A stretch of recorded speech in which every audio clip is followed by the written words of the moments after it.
All right. So welcome to our CCNP on ENARSI class. We're going to talk a little bit about prefix lists or access lists. First off, I hope you've realized by now, especially with this, and I'm going to show you a video in a minute. I'm going to do an acceptable use thing. I'm going to show you a video from some of the materials I've been using to study and learn. But at this point in your career with CCNA and CCNP, you should realize access control lists are used for everything. I mean, they are used for everything. We're going to talk about control plane policing here in a minute. I'm going to show you a really good video I've found inside of the materials I have. And the big thing is they're used for, think about it, controlling, ingress, and in and out on a router for packets, packet filtering firewalls. They're used for control to your V2I lines using the IP access group. They're used to determine what can be NATed. They're used for what can be affected by a prefix list. They're going to be used by control plane policing to determine what traffic needs to be, have a class map and a policy map applied to it. So they're used everywhere. So it's very important that you understand access control lists just on a basic overall. I feel like you do, but I do want to kind of go through these basics on an ACL because a lot of people get confused. And that is, first off, they are top-down processing, so it's sequential. You look at line 1, line 2, line 3, line 4, the very second a match is made, it's acted upon. It's either permit or deny. Then at the very end, there's an implicit deny any. Now, there's something else I want you to realize, and it's something that a lot of people get confused by. Excuse me. But when you look at an access control list, and many people get confused about what is in and what is out on an access control list. Well, the easiest way I can explain it to you, and the easiest way I've learned to explain it to my students is this. If you have a device, so you have a router, okay, and here's the router, and you've got an interface. Let's say this is gig 0, 0, 1, and the interface over here is gig 0, 0, 0. You determine in and out based upon the person in the router. So there's a little person here, and by the way, it's the best I can do, folks, stick figures. That's all I can do. There's a person in the router. In is going towards that person in the router. Out is going away from that person in the router. So that's how you can think about it. And remember, we can have one access control list per protocol, per port, per direction. Okay, so you could have an IPv4 in and an IPv4 out. You could have an IPv6 in and out. So you could technically have, using IPv6 and IPv4, 4 different access control lists on one interface, 2 in, 2 out, because it's per protocol, per port, per direction. They are sequential. So when you have, let's say there's a permit, and I'm going to use pseudocode, folks, permit net A, permit net B, permit. Now here's where you could get in trouble. What if I put permit any, and then I put a deny net C? What's going to happen? Net C is going to be allowed. Net C is going to be allowed because it's going to go down through and it's going to say, okay, is it part of net A? Nope. It's net C. Is it part of net B? Nope. Is it part of any? Heck yeah. So we're going to permit it. So you have to be very careful with the logic. They're sequentially top down. So troubleshooting 99% of the time when you look at an access control list and you're troubleshooting it, most of the time you've just messed your logic up, or you messed up your protocols. You're not doing the correct protocols.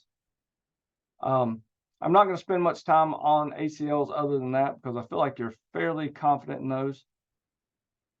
Here's something that's a little different. May not have seen time-based ACLs before, but time-based ACLs are ACLs that only apply during a certain time. Of course, you need to make sure your time is set correctly on your router if you're going to use time-based ACLs. Okay, so you see here, you've got a statement deny TCP host 10.115 to host 192.02.1 equal WW during the after hours. And then after hours is the time range that you've created. Okay. So that's something we haven't used a lot. We haven't done a whole lot of IPv6 ACLs either.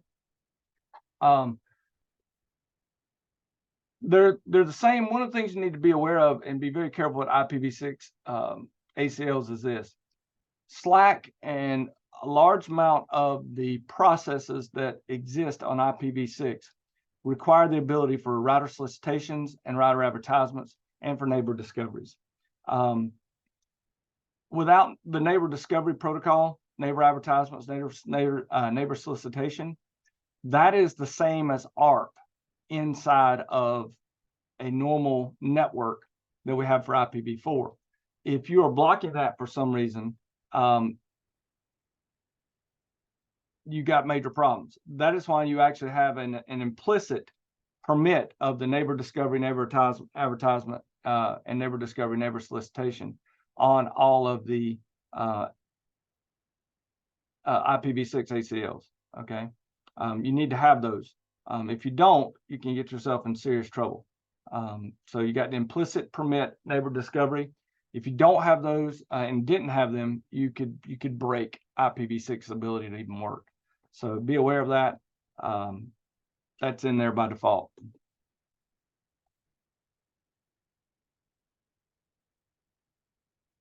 So again here, if you deny this, because these are implicit permit statements, all statically entered commands come before them. If you issue this deny any log at the end of the ACL, you will break the process because NA and NS messages will be denied. So be careful with that. You've got to really watch your IPv6 ACLs and don't put that statement in unless you really know what you're doing and it's somewhere there's going to be no neighbor discovery, neighbor solicitation, which still can end up breaking issues and having problems. Okay. So here's a sample ACL. I'm not going to spend a lot of time again because of the fact that I feel like you know these. Prefix list, typically when we're using prefix list, our biggest issue is we either forget, we actually use the wrong prefix and we either block or deny or allow the wrong prefix, or we get our, we end up with one of our statements overlapping with another part of our statement. So you see here, we've got a deny statement for 26, and then we've got a permit statement for the 10.110/24 less than or equal to 32. So this is if we'd put this below the permit statement, we would have been had problems. Okay. The other thing, it's just like a normal IPv4 access list. Typically, your permit statements go first. Then you have your deny statements go first. Then you have your permit statements. Deny what you want to deny because that will get dropped first.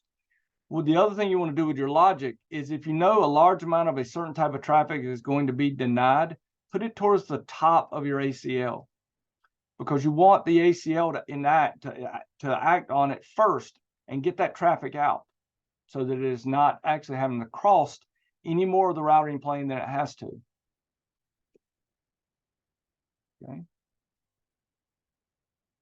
Prefix lists are exactly the same, top-down processing, immediate match upon finding one, and implicit deny any. If you don't have a permit statement at all, everything will be denied. So be aware of that. Now, I want to show you something I use and have been using, and it's very expensive. I don't deny this is super expensive at all. But I have access to, thankfully, my school bought me this implementing Cisco ENARSI, a 3-month subscription for $1,000. And I know that's a killer amount of money, and it is. I don't deny it. I am blessed to work to where they will allow us to do professional development. I can't show you all of it because obviously that would be copyright infringement. But I do want to show you one video inside of here that I think does one of the best jobs out there of describing control plane policing. So what I want to do is I want to show you that video. It is all right. So control plane security, I want to show you this, and then I want to show you the one right after this. So let's, if you can't hear it, let me know and I will make some changes, but let me know if you can hear it. This video is going to have a look at securing the control Can you hear it? plane. So That we're going to okay? talk about first Okay. of all what's going on at the control Let's take a look at plane, this control plane. and then focus on one of the tools we can use to actually secure the control plane, something called control plane policing, or COPP. So just to remind you what's going on within the router itself, remember that you have the management plane, you have the data plane, and you have also the control plane. And usually what's going on with the control plane, as you can see by the diagram, is that there are multiple processes running and sharing the CPU. And we'll have a quick look at each one of these. So the first is the routing protocols themselves. So the routing protocols are building the routing and forwarding tables in the data plane. The forwarding information base will then be used in the data plane to forward packets. So all of the routing protocols are sharing the CPU at this level here. But there's a few other things that are sharing the CPU for the control plane itself. So we have something called the slow data path. Now, usually when packets are flowing through the router, the Ceph engine would kick in and forward these as what we call in the fast path or in hardware. What he's mentioning here, if you remember process switching.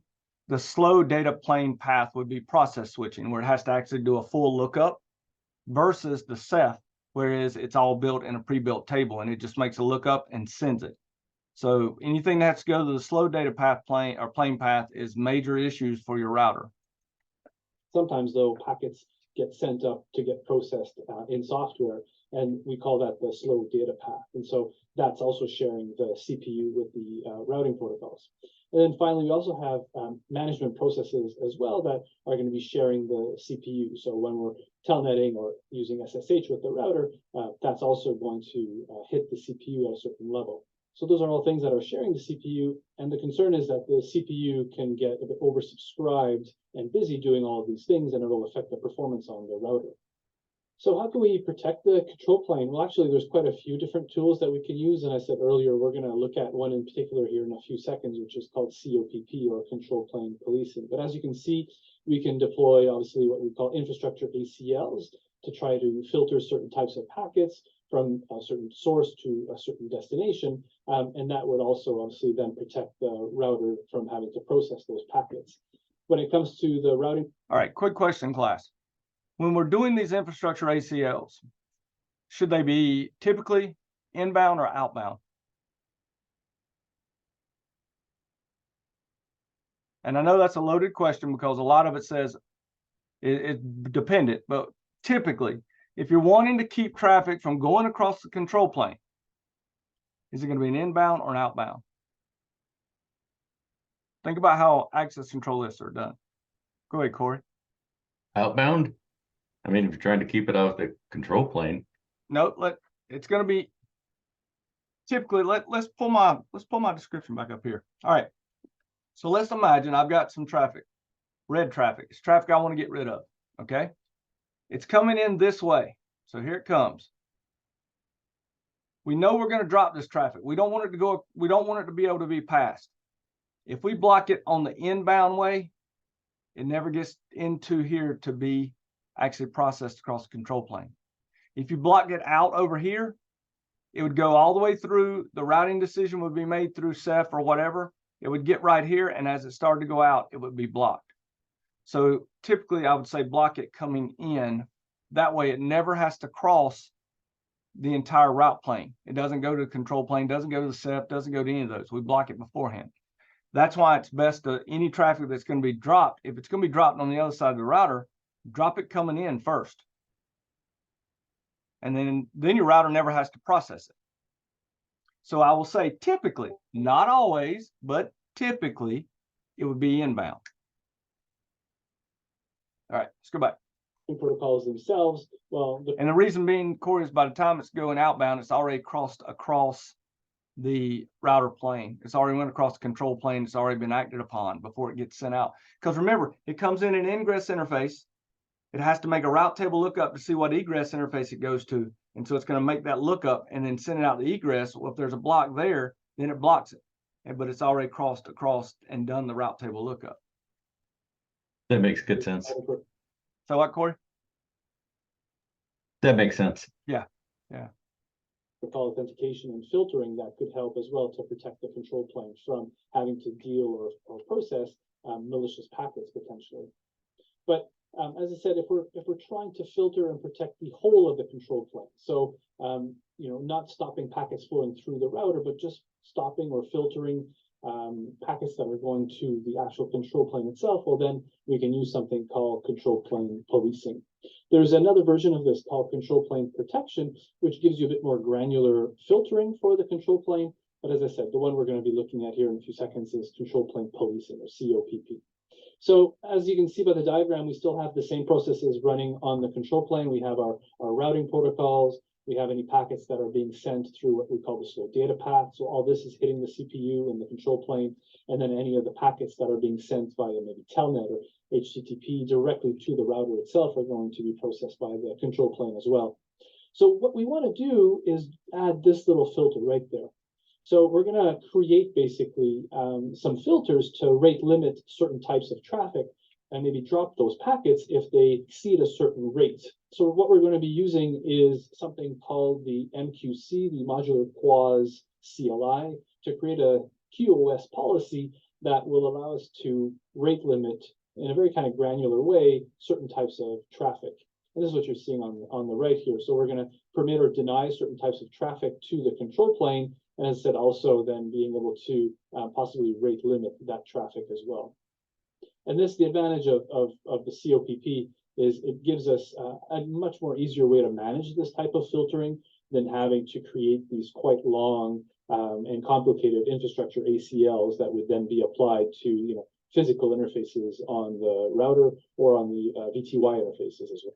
And you would have to, on every single one of those interfaces, if you went with those infrastructure ACLs, you would have to create those ACLs and place them on there in the correct direction to control this. But with COPP, we can actually go in and put it so that it's just part of the control plane, and the control plane is looking at all of the interfaces and all of the traffic that comes into the control plane and can rate limit based upon all of that.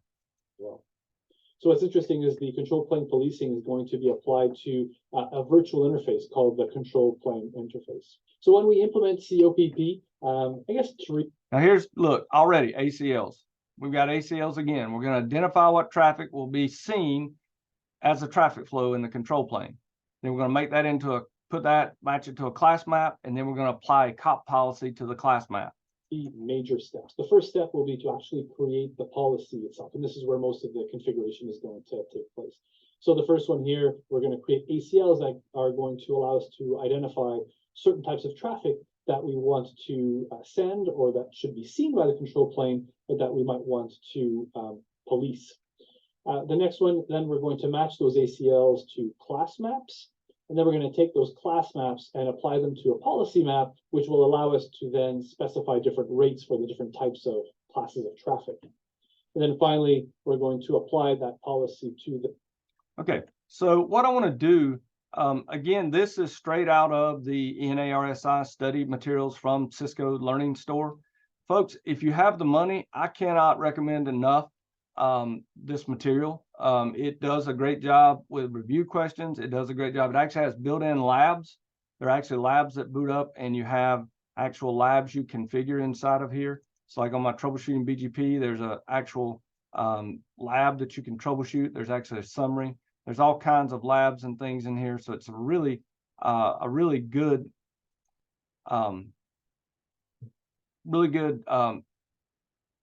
set of learning tools that you can use.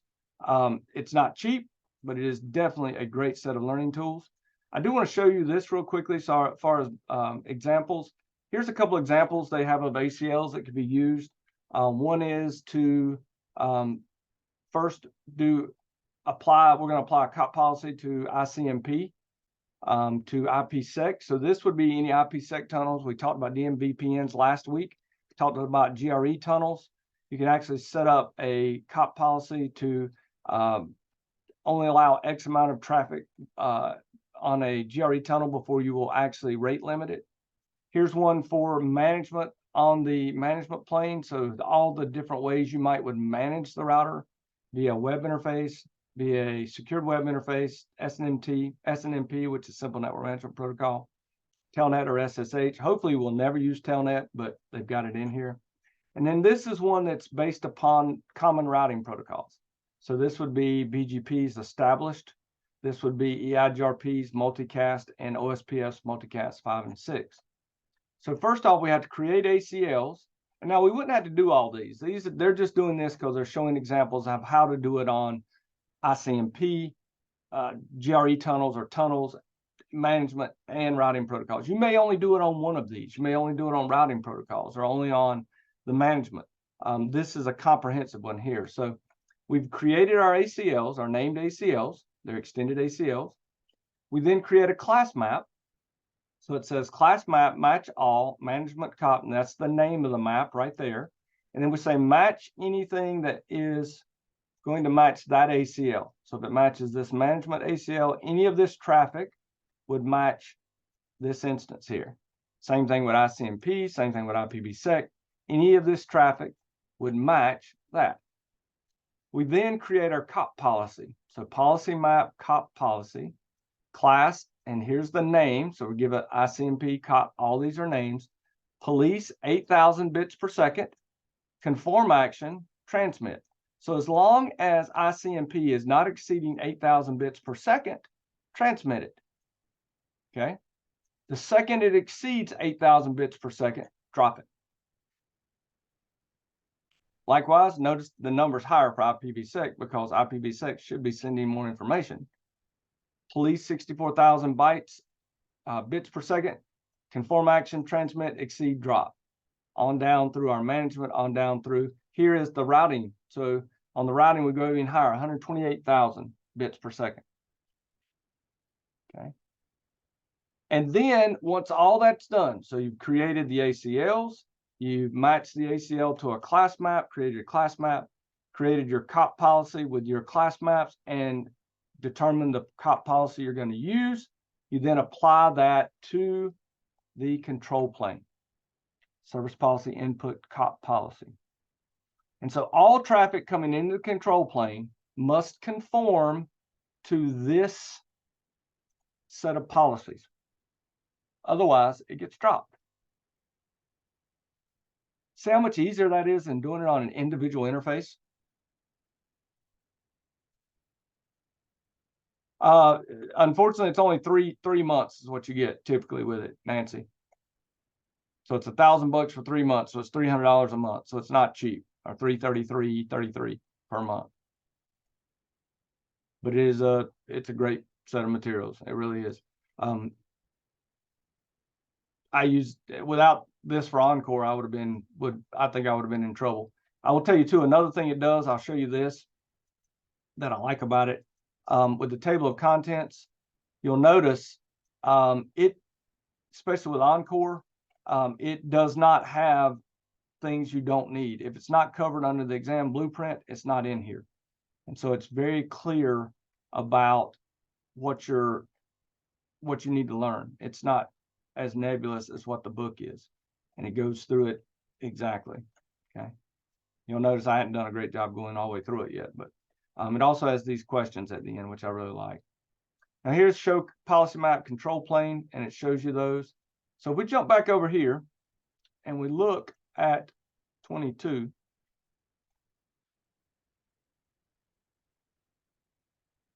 it helps us get a better understanding. And again, the reason I don't mind showing you that, I feel like it's acceptable use because I would greatly recommend that everybody actually implement or use that if you can afford it. If not, then obviously use what we've got here. Now, the other thing I want to tell you I think is great, I did have a student pass Encore the other day. So we do have one of your classmates, if you took Encore, who has passed. So I think that's awesome. If you do pass Encore or ENARSI, please let me know. I think that's neat. So here we got it, the exact same thing they're talking about here, creating the ACL to identify the traffic. So it's no different than what we saw previously. Let me make this a little bit bigger, y'all. It's a little bit easier to see. Here we see they got another ICMP example, but they've got a wide range of ACLs they're putting on here. So they've got ICMP, they've got the management plane. Notice they've added NTP routing protocols, they've got it. Same there. You've got the multicast for EIGRP. You've got the multicast addresses for all DRs and all OSPF routers. And then you got protocol independent multicast. This is the 224.0.0.13 is the multicast address for PIM. And then IGMP they're allowing. But with those, once you've got your ACLs, you then create those class maps. Now, what happens most of the time with the problems I've seen is typos, because you'll notice all of this is uppercase. There's a lot of hyphens and stuff. And personally, I would not use an ACL that long, because then it's got to match down here. So, you know, some of these are a little long in my understanding. So I would not have used those. But if I'm troubleshooting COP, one of the first things I'm going to see is the traffic that they want to be acted upon part of the ACL? So have they defined the traffic that should be? Let's say I get an exam question. The exam question is, we have COP policing in place, but the SSH traffic is not being rate limited. Well, I'm going to look at the show access list and first make sure that inside of my ACL, SSH is even there. Okay. If it is, in other words, I've got an ACL with SSH defined, then I'm going to go down and look to see, is my SSH, is it assigned to a class map? Okay. So I go down here and see class map management traffic. Yep. Okay. So it is. And then finally, I would be looking to see what my actual COP policy is. Is there a COP policy that matches some rate limiting for SSH? Or is the rate limit too low or too high? So it may be a question that after 6,000 bits per second, it was supposed to rate limit, but it's not being limited. You can go and look and see that, oh, well, the COP policy is not showing that it's rate limited. Or you don't have enough rate limit. Okay. So order of operations, policy maps are also processed top down. If there's more than one class specified, the first class list is evaluated first, then the second, and so on. So if you got multiple class maps, they are in order. So if something matches both, the first one that matches it is going to be the one that applied to it. You still need to check, make sure your class map's proper and that it actually is going to the correct ACL. Imagine if you did this. Imagine if you created the ACL correctly, but then you define your class map and accidentally mistype the name of the ACL. Then it's not going to be applied because there's no ACL that matches that.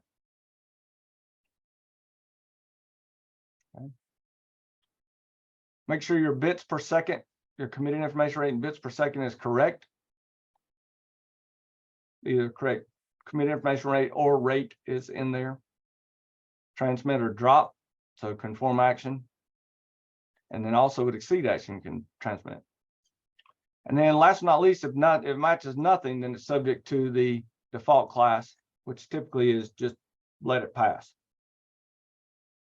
Okay.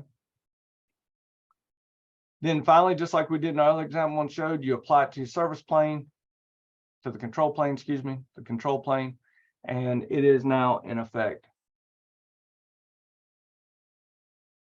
99% of these that I see issue-wise are people mistyping or forgetting to put the correct information into the ACL or into the class map.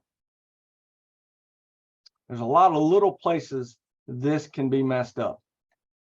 I think you can see that when you look at the amount of configuration that has to go in. It's not hard. Create an ACL, create a class map, create a COP policy, apply it to the control plane. But the problem is in those 3 steps, there's a lot of places you can make a typo.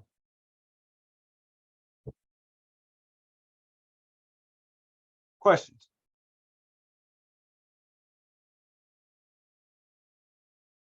No questions at all. Nice and complicated. Go ahead and say nice and complicated. Yeah. You know what's funny? Another thing I see happen sometimes is people create the ACL, create class maps, create the COP policy, and forget to assign it to the control plane. But that's very common with regular ACLs. You'll create the ACL and you forget to apply it to an interface, or you apply it to the wrong interface. Now, the good news about this is there's only one place we can apply it, and that is to the control plane. Okay. So you can do a show policy maps to see your policy maps. That lets you look at your policy maps. The other items that we have, let's go down here real quick. I'll just show you.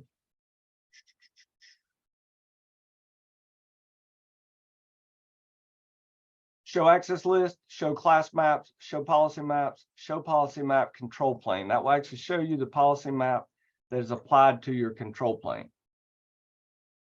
So you can see if there is one that's actually applied. And then each one of once you look at your policy map that's there, it also shows you all the class maps, and you can see the number of packets, 5-minute rate, drop rate, and you can actually look and see the committed information rate of what it is for that. And you can actually see all the information about what's going in the control plane. But the beauty of COP is we do it on the control plane instead of each individual interface. All right. Questions about that? As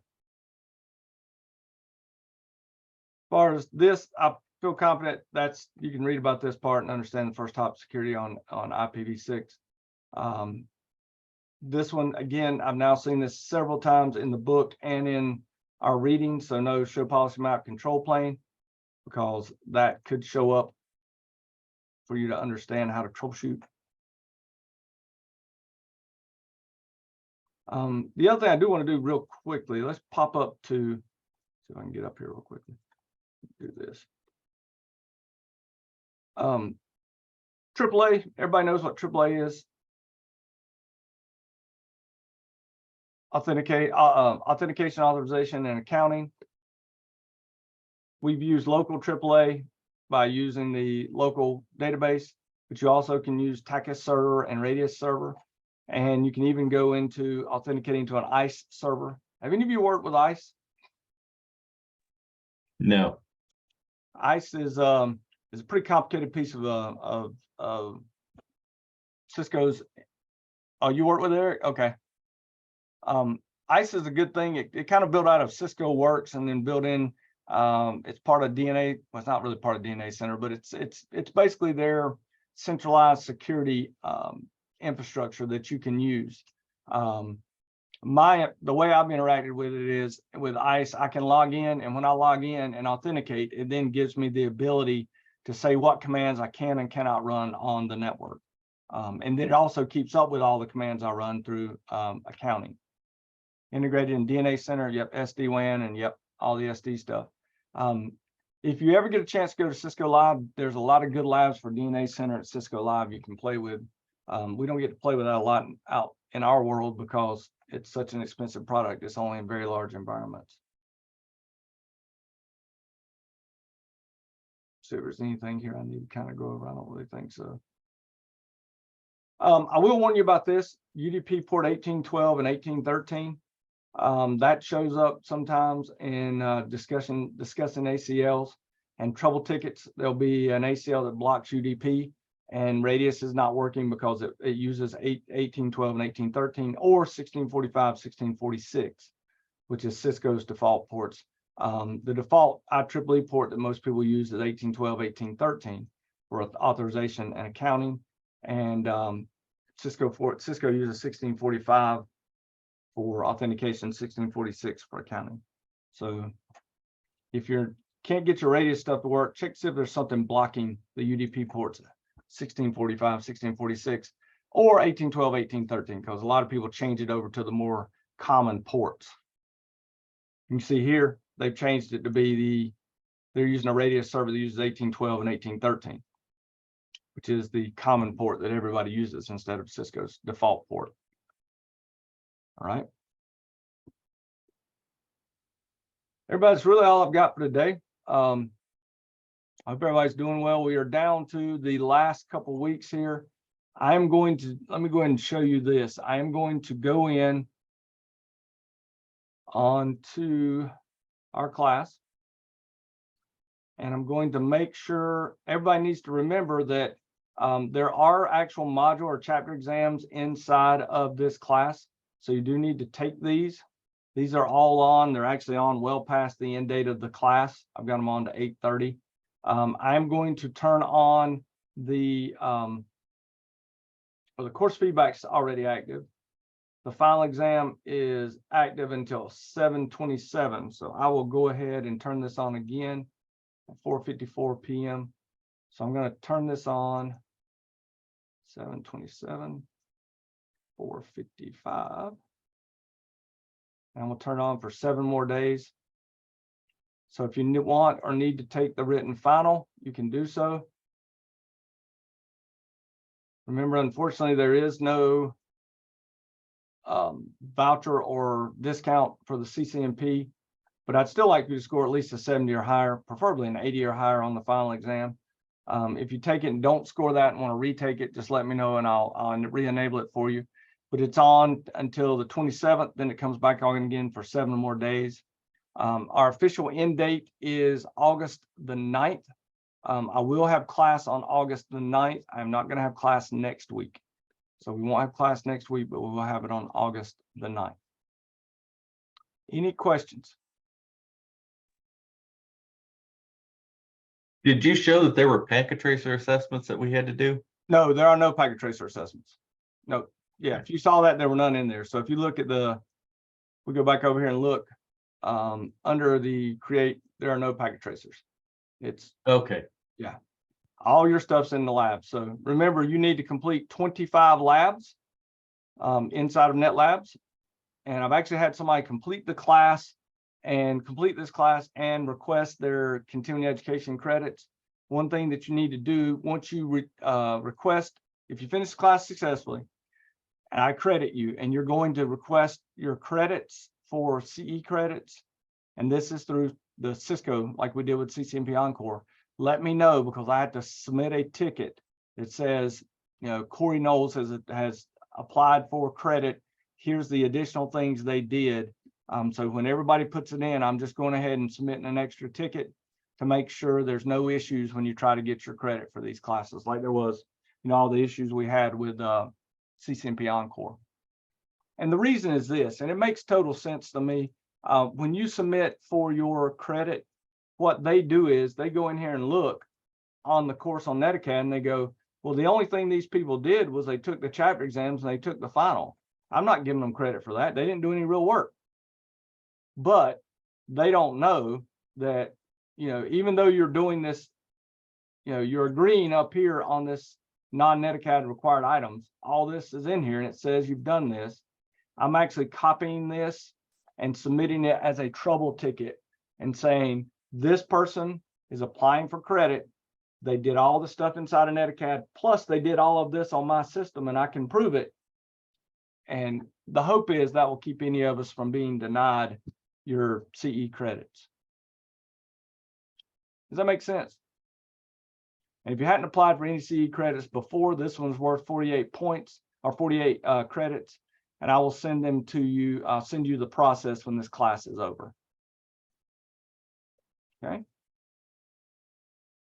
I've got a PowerPoint. I think everybody in here was in my last class, so I don't think anybody, there may be 1 or 2 who were not. So, but I'll send that back out when the class ends. I'll send you the PowerPoint that tells you exactly how to walk through, how to go into NetAcad, how to request make a request to support for your credits. Okay. Any questions? All right, I'm gonna stop